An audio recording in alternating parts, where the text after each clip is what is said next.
Hello guys, pro kabaddi season 12లో దేవంగ్ దళాలను target చేసే టాప్ 3 టీమ్స్ గురించి అయితే ఈ వీడియోలో మాట్లాడుకుందాం. సో వీడియో చాలా ఇంట్రెస్టింగ్ ఉంటుంది. సో వీడియోని స్కిప్ చేయకుండా లాస్ట్ వరకు చూడండి. అంతేకాకుండా మీకు ప్రో కబడ్డీ సంబంధించి చిన్న అప్డేట్ అయినా సరే నాన్ స్టాప్గా మన ఛానల్లో వీడియోస్ వస్తాయి. సో ఆ వీడియోస్ మిస్ కాకుండా ఉండాలనుకుంటే మాత్రం మన ఛానల్ని సబ్స్క్రైబ్ చేసి రెడీగా ఉంచుకోండి. అంతేకాకుండా వీడియో చూస్తున్న ప్రతి ఒక్కరు కూడా వీడియోకి లైక్ చేయండి అబ్బా. మీరు లైక్ చేస్తే నాకు మరికొన్ని వీడియోస్ చేయడానికి కొద్దిగా మోటివేట్గా ఉంటుంది. సో లేట్ చేయకుండా వీడియోని అయితే స్టార్ట్ చేసేద్దాం. ముందుగా దేవంగ్ దళాలను రిటైన్ చేసుకున్న టీం ఏదైనా ఉందంటే అది మాత్రం జైపూర్ పింక్ ప్యాంథర్స్ అని చెప్పుకోవచ్చు. జైపూర్ పింక్ ప్యాంథర్స్ తన కెప్టెన్ అయిన అర్జున్ జైస్వాల్ని ఆల్రెడీ ఆప్షన్లో విడిచిపెట్టేశారు. కన్ఫామ్గా ఈసారి వాళ్ళైతే దేవంగ్ దయాల్పై ఎక్కువగా బిడ్ వేసే ఛాన్స్ అయితే ఉంది. పట్నా పైరేట్స్ కోచ్ అయితే జైపూర్ పింక్ ప్యాంథర్స్లోకి వచ్చారు కాబట్టి కన్ఫామ్గా దేవంగ్ దయాల్పై టార్గెట్ చేసే ఛాన్స్ అయితే ఎక్కువగా ఉంది. దేవంగ్ దళాలను టార్గెట్ చేసే number 2 team Dabang Delhi KC. Dabang Delhi KC కూడా దేవంగ్ దళాలను ఆల్మోస్ట్ బై చేయొచ్చు. ఆల్మోస్ట్ కాదు 100% అయితే బై చేయొచ్చు.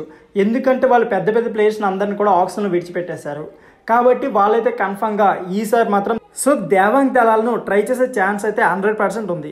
దేవంగ్ దళాలను టార్గెట్ చేసే number 1 team Telugu Titans team. Telugu Titans team అయితే దేవంగ్ దళాలపై ఎంత ఖర్చు పెట్టైనా సరే తనైతే బై చేయాలి అనుకుంటుంది. ఎందుకంటే దేవంగ్ దళాలంటే ఒక స్ట్రాంగ్ రైడర్ తీసుకుంటే మాత్రం తెలుగు టైటన్స్కి జాక్ పడని చెప్పుకోవచ్చు. సో ఫ్రెండ్స్, ఇదే వీడియో. ఈ వీడియో నచ్చితే please like share and subscribe my channel. Thank you for watching.